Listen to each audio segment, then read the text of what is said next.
Halo teman-teman sekalian, pada kesempatan kali ini kita akan membahas materi tentang kesalahan dan bias pada sistem GNSS.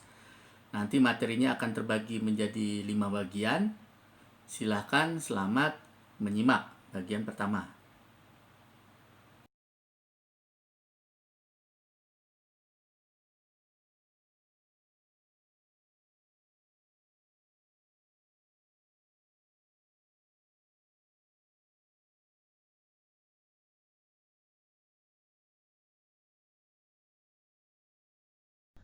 Oke, sekarang kita akan bahas materi pendahuluan tentang kesalahan dan bias dalam GNSS. Nah, spektrum ketelitian posisi pada sistem GNSS, GPS akan sangat tergantung pada kesalahan dan bias yang menghinggapi data-data pada sistem GNSS ya. Nah, pengaruhnya akan signifikan apabila kita mengabaikannya. Nah, untuk itu kita harus mengupas dan memahami kesalahan dan bias pada sistem GNSS ini ya. Dan nantinya kita akan menangani kesalahan dan bias tersebut. Nah, kesalahan dan bias antara lain akan terkait kesalahan pada sistem satelit, seperti kesalahan orbit, jam satelit, kemudian juga selective availability dan anti-spoofing ya, itu dikategorikan juga sebagai bagian dari kesalahan pada sistem satelit ya. Atau sebenarnya itu terkait dengan data-data sebenarnya pada GNSS. Nah, kemudian kesalahan dan bias terkait propagasi sinyal, ada ionosfer, bias ionosfer, troposfer, ada cycle slip, ambiguitas fase. Nah, kemudian ada bias pada lingkungan pengamat, contohnya multipath, imaging, dan interferensi ya. Kemudian ada juga kesalahan dan bias pada sistem receiver, seperti kesalahan jam receiver, fase antena, dan noise ya.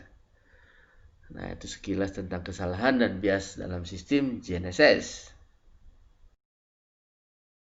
Nah, ini kita lihat ilustrasi dari masing-masing kesalahan dan bias ya, yang terkait dengan sistem satelit. Nih ada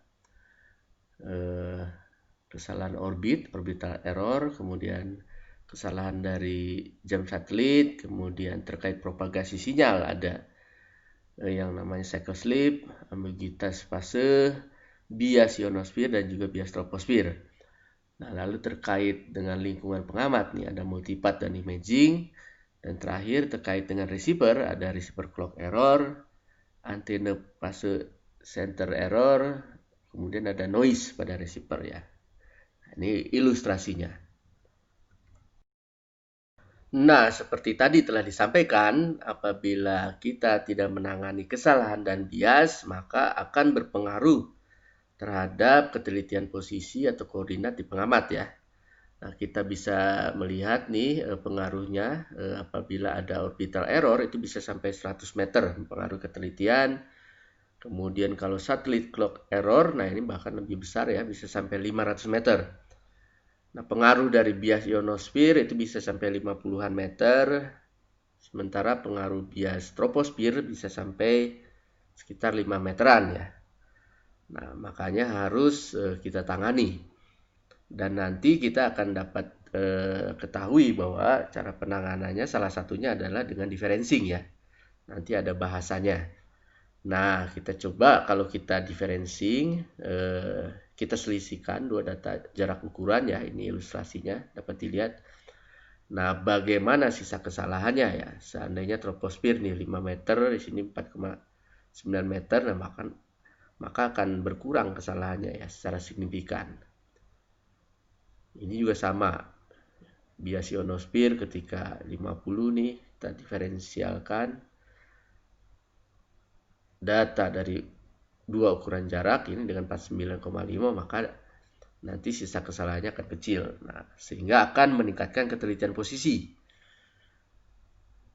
Nah, seperti itulah bahwa kita harus memahami kesalahan dan bias, kemudian kita harus menanganinya. Salah satunya differencing.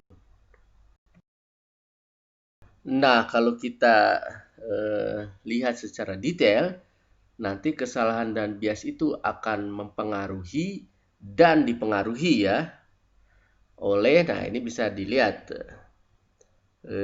bagannya lah ya. Nah, jadi kesalahan dan bias itu akan mempengaruhi kesuksesan resolusi ambiguitas ya. Nah, kemudian juga akan mempengaruhi strategi pengolahan data. Kemudian kesalahan dan bias itu akan saling mengaruhi dengan strategi pengamatan. Kemudian di sini geometri satelit itu mempengaruhi kesalahan dan bias. Nah, seperti tadi telah disampaikan, kesalahan dan bias itu akan mempengaruhi ketelitian data dan nanti ujungnya ke ketelitian posisi. Nah, ini saling mempengaruhi ya, dapat dilihat ya. Kesalahan dan bias dengan beberapa hal yang nanti ujung-ujungnya mempengaruhi ketelitian posisi GPS. Nah, ada beberapa cara yang dapat kita gunakan ya dalam menghadapi kesalahan dan bias pada sistem GNSS GPS.